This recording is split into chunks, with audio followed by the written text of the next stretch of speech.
오늘도 주님의 말씀을 통해 하나님 나라를 누리는 복이 있기를 주님의 이름으로 축원합니다. 우리가 앞서서 이제 하나님께서 가나안 땅의 사방 경계가 어디인지를 말씀하셨죠.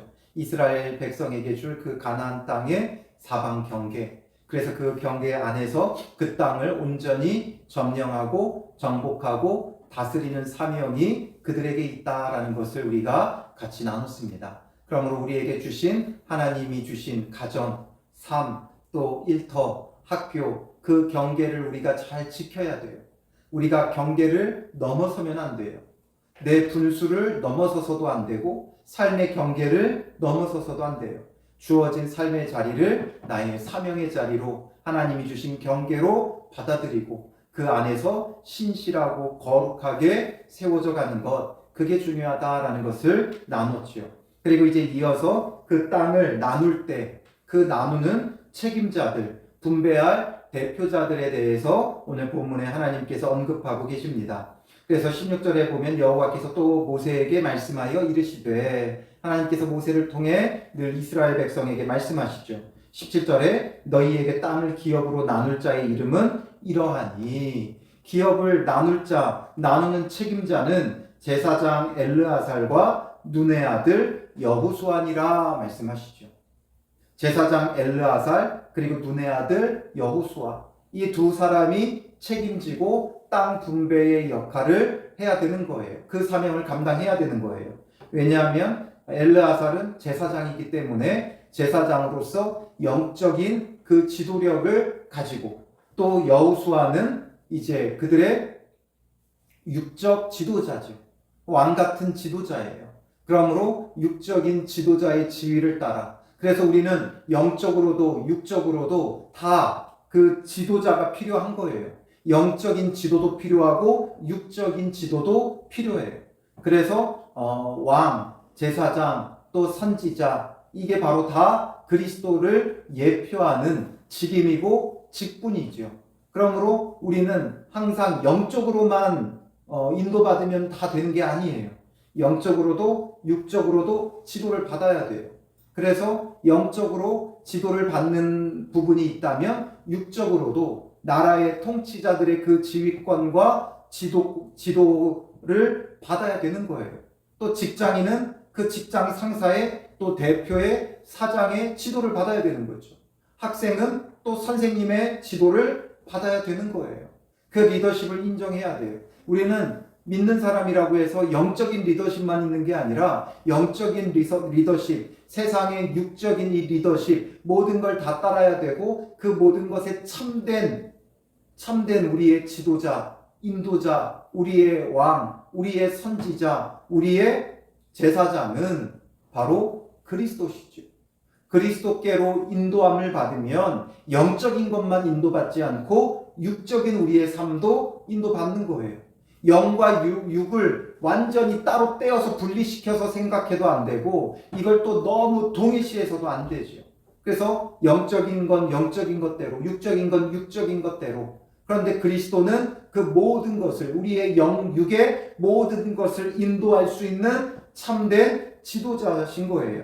그래서 예수 그리스도가 오시기 전에는 이 제사장 엘르아살의 영적인 지도와 리더십이 필요했고, 또 육적으로는 눈의 아들 여호수아가 모세를 뒤이어 지도자의 역할을 감당할 때 이 모든 일들이 잘 순적히 진행되어질 수 있는 거예요.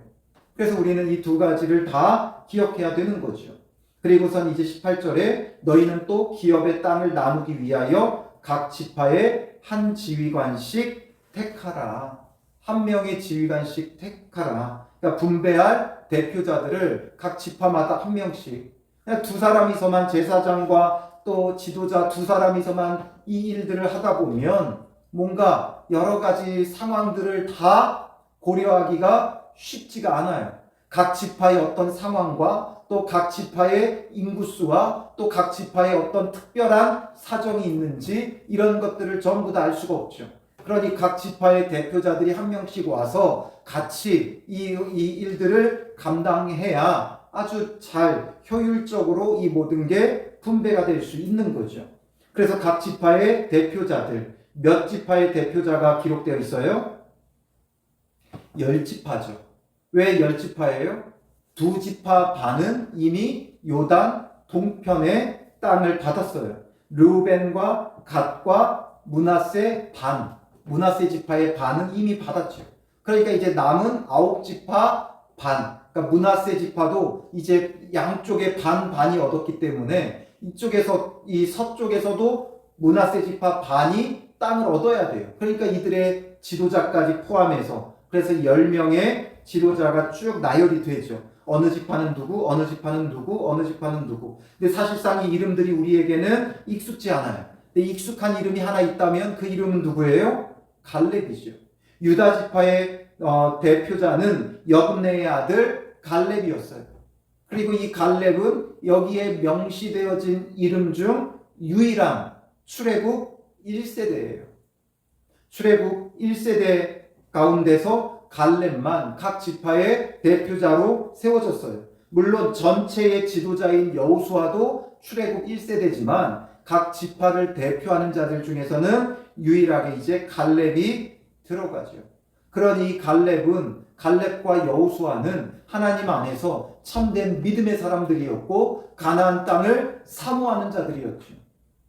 그렇기 때문에 이들은 하나님께서 출애굽 1세대들이 전부 다 광야에서 죽임당하지만 이 두 사람만큼은 가나안 땅에 들어가게 했어요. 그러니 이들의 믿음은 어떤 믿음이겠어요?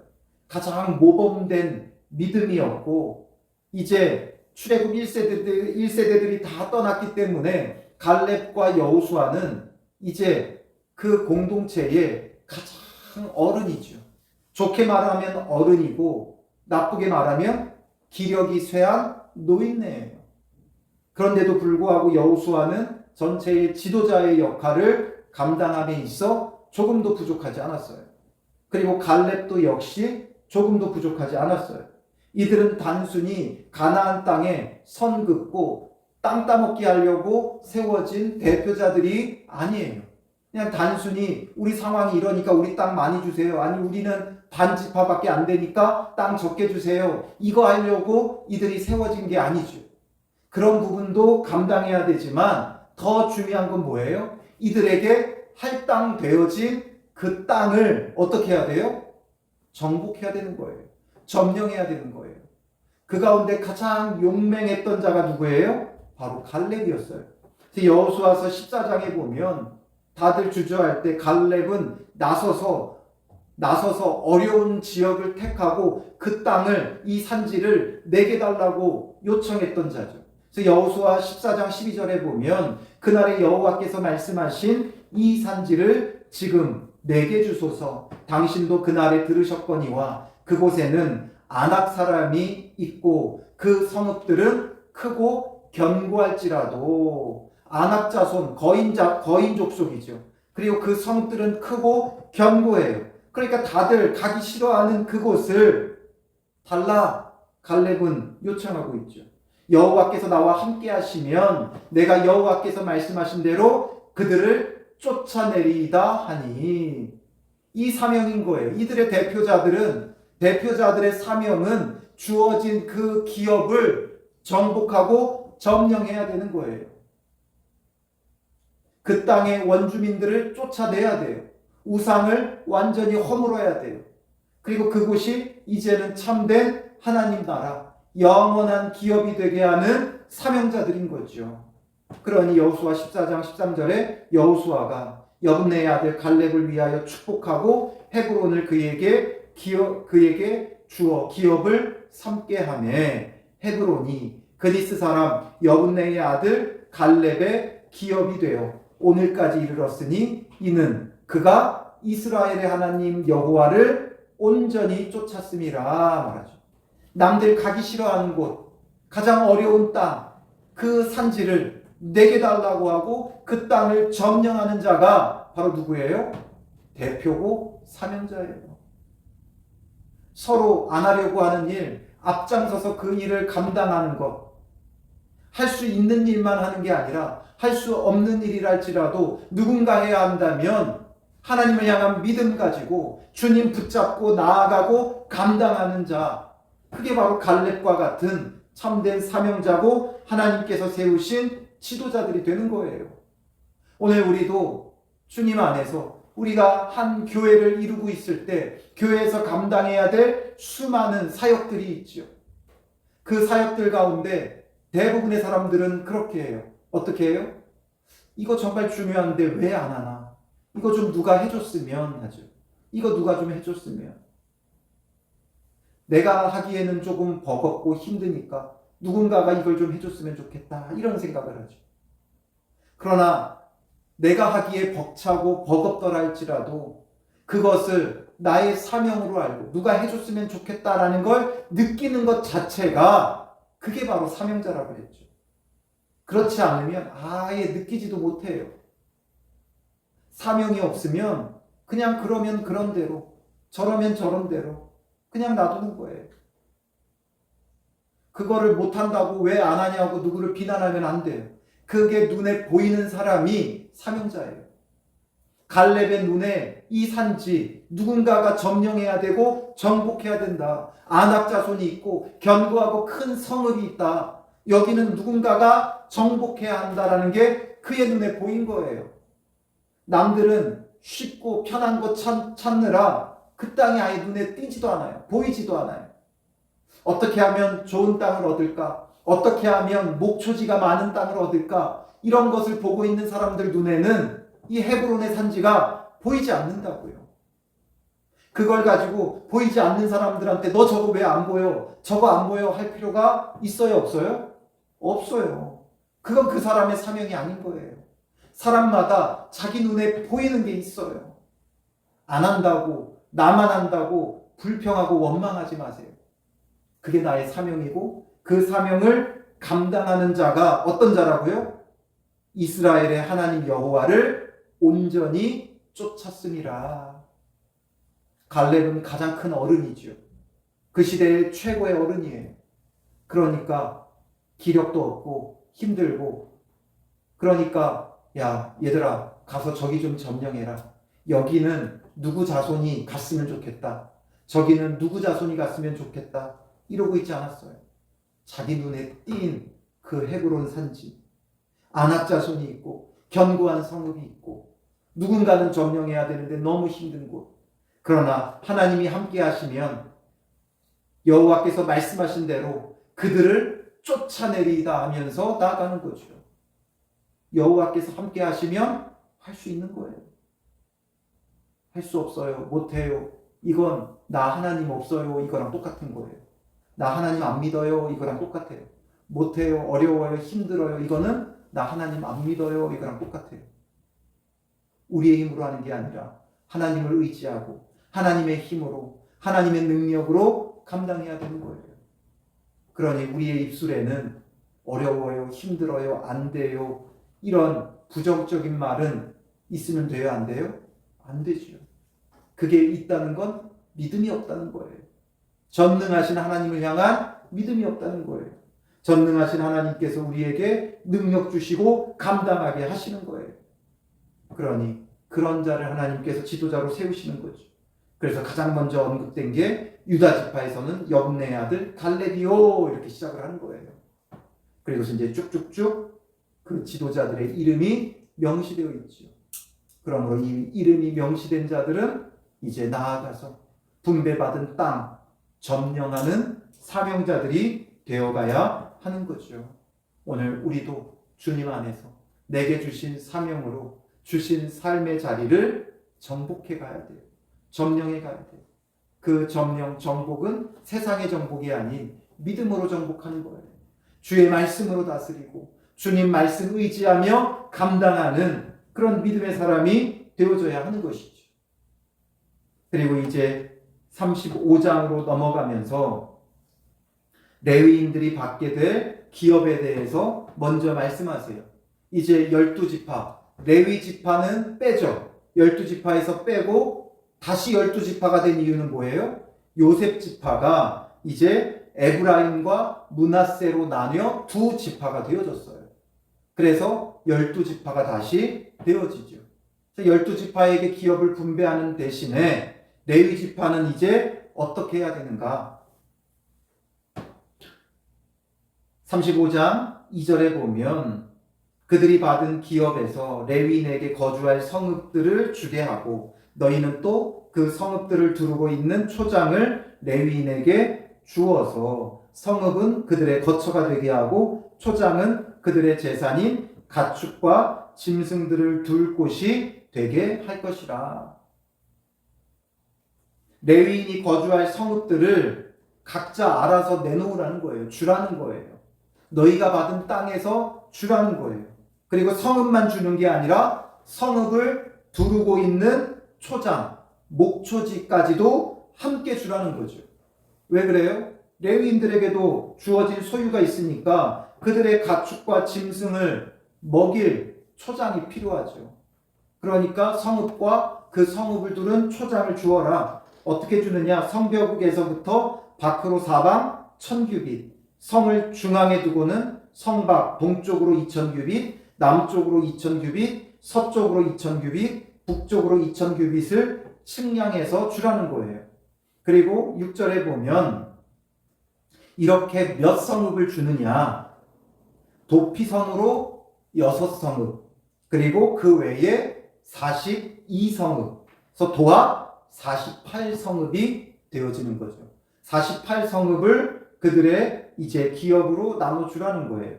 그래서 각 지파들이 분배받은 땅에 48개의 성읍을 이들이 이제 나누어서 주면 그곳에 레위인들은 어떻게 하는 거예요? 흩어져 사는 거예요. 여기서 무슨 도피성에 대한 규정도 이제 이후에 나오는데 그 내용도 중요하지만 지금 여기서 말하고자 하는 건 뭐예요? 그래서 48성읍의 레위인들은 전부 다 흩어져 산다는 거예요. 다른 지파들은 한 군데 한 군데 다 모여 살죠. 땅을 분배받을 때 여기는 유다 지파 땅, 여기는 시므온 지파 땅, 여기는 베냐민 땅, 이렇게 해서 분배받은 땅에 모여 살게 되어 있어요. 그런데 레위 지파는 이제 각 지파들에게 흩어져서 살아야 되고 흩어져 살아야 된다는 걸 말해주는 거예요. 그래서 이 땅을 줄 때 많이 받은 자에게서는 많이 떼어주고 적게 받은 자에게서는 적게 떼어줄 것이라. 각기 받은 기업을 따라서 그 성읍들을 레위인에게 줄지니라. 많이 받은 사람은 많이 내놓고 적게 받은 사람은 적게 내놓고 어쨌든 전부 다 어떡하게? 공평하게 내어주라는 거예요. 이들이 내어주는 게 당연해요. 왜 당연해요? 이들의 장자가 하나님 앞에 드려져야 되지만 자기들의 그 장자 대신에 하나님 앞에 드려진 자들이 레위인이죠. 그러므로 이 레위인들은 각 지파의 뭐와 같아요? 영적 장자와 같은 거예요. 그러므로 이들이 내어준 기업에서 사는 거죠. 그래서 너와 내가 남이 아니에요. 레위 지파와 나는 남이 아니에요. 이들은 우리의 장자를 대신한 자들이기 때문에 한 가족과 다름이 없죠. 그래서 이렇게 48성읍에 흩어져 살게 하면서 하나님께서 무슨 일을 하게 하는 거예요? 이들을 성막 중심으로 모여 살게 할 수도 있죠. 성전 중심으로 모여 살게도 할 수 있어요. 그런데 각 성읍에 흩어 보내신 것은 각 곳에 흩어져서 영적 장자의 역할을 하고 이스라엘 백성의 영적 지도자의 역할을 하라는 거죠. 자기들끼리 모여서 뭐 하는지 어떻게 알아요? 레위 지파가 흩어져 들어가 있지 않으면 유다 지파가 자기들끼리만 모여서 뭐 하는지 어떻게 알아요? 단 지파가 자기들끼리 모여서 뭐 하는지 어떻게 알아요? 그러니까 이들을 흩어보내서 각 곳에서 영적 지도자의 역할을 하고 이들이 우상숭배의 길을 버리고 온전히 여호와 하나님만을 섬기게 하는 영적 장자의 역할을 감당하라고 흩어보내시는 거예요. 이게 바로 오늘 우리를 하나님께서 세상에 보내는 방법과 똑같아요. 너희는 가서 모든 족속으로 제자를 삼고 아버지와 아들과 성령의 이름으로 세례를 주고 내가 너희에게 분부한 모든 것을 가르쳐 지키게 하라. 가라는 거죠. 세상 속으로 흩어져 들어가라는 거예요. 교회는 함께 모이지만 또한 흩어져서 세상 속에 곳곳에 들어가야 돼요. 교회는 기본적으로 서로 간에 끈끈해야 되고 공동체성이 있어야 되고 하나 되어져야 하지만 너무 자기끼리만 또 하나 되면 안 돼요. 너무 자기네 개교에만 중심이 되어서 하나 되고 똘똘 뭉쳐서 아주 그냥 뭐라 그럴까, 너무나 단합심이 강한데 지나친 단합심도 문제가 있는 거예요. 함께 모여 서로 사랑의 교제를 나누고 함께 공동체 예배를 드릴 때 함께 모이지만 또한 세상 속에 흩어져 들어가야 돼요. 그 속에서 빛의 역할을 해야 되고 소금의 역할을 해야 되고 영적 장자의 역할을 해야 되고 영적 지도자의 역할을 감당해야 되는 거예요. 그래서 레위인들에게는 따로 기업을 주지 않고 각 지파가 내어준 기업 속에 흩어져 들어가게 하는 거죠. 이처럼 오늘 우리도 흩어져 들어가야 돼요. 오늘 본문은 우리에게 지도자가 무엇인가를 보여주죠. 갈렙처럼 점령하는 자가 되어져야 되고 온전히 순종하며 그 사명을 가지고 점령하는 자가 되어야 되고 세상 속에 흩어져 들어가야 되는 거예요. 그 속에서 빛이 되어야 되고 소금이 되어야 되고 영적 리더십을 발휘해야 하는 것이죠. 그러므로 오늘 우리는 하나님께서 보내신 삶의 자리를 정말 주의 말씀으로 정복하며 그 속에서 영적 지도력을 발휘할 수 있는 믿음의 사람이 되어져야 하는 것이죠. 이것을 우리가 사모하고 우리의 사명으로 알고 삶 속으로 나아가야 돼요. 그래서 교회는 항상 함께 모이기도 하고 흩어지기도 해야 되는 거죠. 이게 유기적으로 이어져야 돼요. 교회에 모일 때는 함께 하나 되어 모이고 또 한 주간 삶 속에 흩어져 들어가서 사명 감당하며 내게 주신 삶의 자리를 말씀으로 정복하며 또한 우리의 가족과 이웃들에게 영적 지도력을 발휘할 수 있는 믿음의 사람들 되시기를 주님의 이름으로 축원합니다. 기도하겠습니다. 살아계신 아버지 하나님, 오늘 우리에게 지도자가 무엇인가를 말씀하시는 주님, 갈렙과 같은 믿음의 사람이 되어 참된 지도력을 발휘할 수 있는 자 되게 하옵소서. 하나님 안에서 우리의 눈에 보이는 사명의 자리, 어렵고 힘들다고 외면하지 말게 하시고 믿음으로 나아가며 이 산지를 내게 주소서 외치며 주님 앞에 나아갈 수 있는 참된 사명자들 되게 하시고 주님께서 함께 하시기에 주님의 말씀대로 우리가 반드시 이기고 승리하는 믿음의 사람들 되게 하여 주시옵소서. 또한 우리를 세상 속에 흩어 보내신 주님, 주님의 보내심을 가지고 사도성을 가지고 우리의 삶의 자리에 들어가 영적 지도력을 발휘할 수 있는 믿음의 사람들이 되게 하옵소서. 우리의 가족과 이웃들에게 정말 빛이 되고 소금이 되어 저들에게 영적 지도력을 발휘하며 저들을 영적으로 이끌어 그리스도에게 인도할 수 있는 참된 믿음의 사람들 되게 하여 주시옵소서. 가서 제자 삼을 수 있는 자들 되게 하시고 가서 복음을 전하며 증거할 수 있는 믿음의 사람들로 세워주실 줄 믿사오며 예수님의 이름으로 기도합니다. 아멘.